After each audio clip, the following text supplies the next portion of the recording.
आदिशेषस्तवम् श्रीमद्विष्णुपदाम्भोजपीठायुतफणातलं शेषत्वैकस्वरूपं तम् आदिशेषमुपास्महे अनन्तां धदतं शीर्षैः अनन्तशयनायितम् अनन्ते च पदे भान्तं तम् अनन्तमुपास्महे शेषे श्रियः पतिस्तस्या शेषभूतं चराचरम्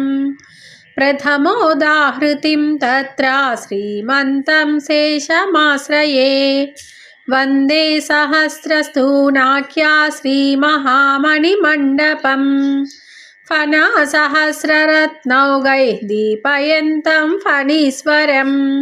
शेषः सिंहासनी भूत्वा छत्रयित्वा फणावलिम् वीरासनेनोपविष्टे श्रीशेषस्मिन्नधिकं बभौ पर्यङ्कीकृत्य भोगं स्वं स्वपं तं तत्र माधवम्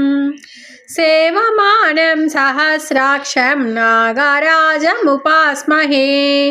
शरदभ्ररुचिः स्वाङ्कासहितस्यामसुन्दरा शेषस्य मूर्तिराभाति चैत्रपर्वशशाङ्कवत् सौमित्री भूय रामस्य गुणैर्धास्यमुपागतः शेषत्वानुगुणं शेषः तस्यासीन्नित्यकिङ्करः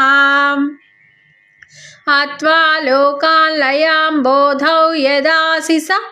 ईशुर्हरिः वटपत्रतनुशेषः तल्पं तस्याभवत्तदा पादुकीभूतरामस्य तदाज्ञां परिपालयन् पारतन्त्र्येति शेषे त्वं शेषतां जानकीमपि चिरं विहृत्य विपिने सुखान् स्वपितुमिच्छतोः सीताराघवयोरासेदुपधानां फणीश्वरः देवकी गर्भमाविश्य हरेस्त्रातासि शेषभोः सत्सन्तानार्दिनस्तस्मात् त्वत्प्रतिष्ठां वितन्वते गृहीत्वा स्वशिशुं याति वसुदेवे व्रजं द्रुतम् वर्षत्रिभूयशेषत्वं तं रिरक्षिघरन्वगाः प्रसूनद्भिः फणारत्नैः निकुञ्जे भूय भोगिराट् राधा माधवयोरासीत् सङ्केतस्थानमुत्तमम् भवच्छेषभूतैस्त्वम् अशेषैशेष गीयसे आदिशेष इति श्रीमान् सार्धकं नाम ते ततः अनन्तश्चास्मिनागानाम् इति गीतासु सन्नुतः अनन्तोऽनन्तकैङ्कर्या सम्पदाप्येत्यनन्तताम्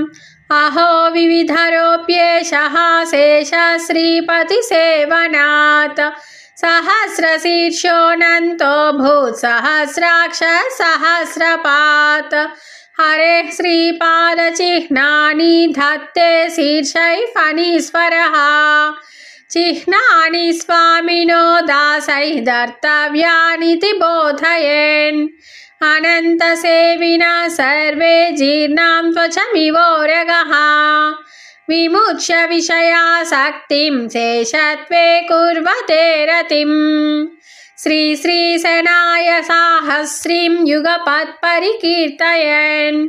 सहस्रवदनः शेषो नूनं द्विरसनोऽभवत् अन्योन्यवैरमुत्सृज्य फणीश्वर खगेश्वरौ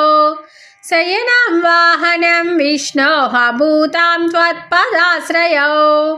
वपुः सप्तमनोदोषान् विरस्य श्रुतिगोचरम् दर्शयन्तं परब्रह्मं तं शेषं समुपास्महे शेषतल्पेन रङ्गे सह शेषाद्रौ वेङ्कटेश्वरः हस्तिकालेश्वरः शेषाभूषणेन विराजते भवत्पादुका त्वं ते महत्वा पादुको गुणः शिरसा धारयन्ति त्वां भक्त्या शेषयः समे भागवतशेषतायाः महत्त्वमावेदमन्यं शेषः गुरुरस्य वामपादे विष्णोर्वाहस्य वीरकटकमाभूत् शेषः पीताम्बरं विष्णो तद्विष्णुधृतमम्बरम् शेषवस्त्रमिति ख्यात्या भक्तसम्मान्यतां गतम् दुर्मतिं जननीं त्यक्त्वा श्रीपतिं शरणं गतः तेन दत्त्वा भयोऽनन्तः तस्यासे नित्यकिङ्करः गर्गाय मुनये ज्योतिर्विद्यां यः समुपादिशत् देवर्षिगणसम्पूज्यं तम् अनन्तमुपास्महे वन्देऽनन्तं मुदा भान्तं रुचा श्वेतं सुरार्चितम् हरिपादाब्जशरणं तदीयास्याब्जतोषणम् श्रीमते विष्णुभक्ताय शङ्खचक्रादिधारिणे वारुणीकीर्तिसहितायान् अन्तायास्तु मङ्गलम् इमं स्तुतिम् अनन्तस्या भक्त्या नित्यं पठन्ति ये सर्पबाधा न तेषां स्यात् पुत्रिणः स्युः हरेः प्रियाः इति श्री आदिशेषस्तवं सम्पूर्णम्।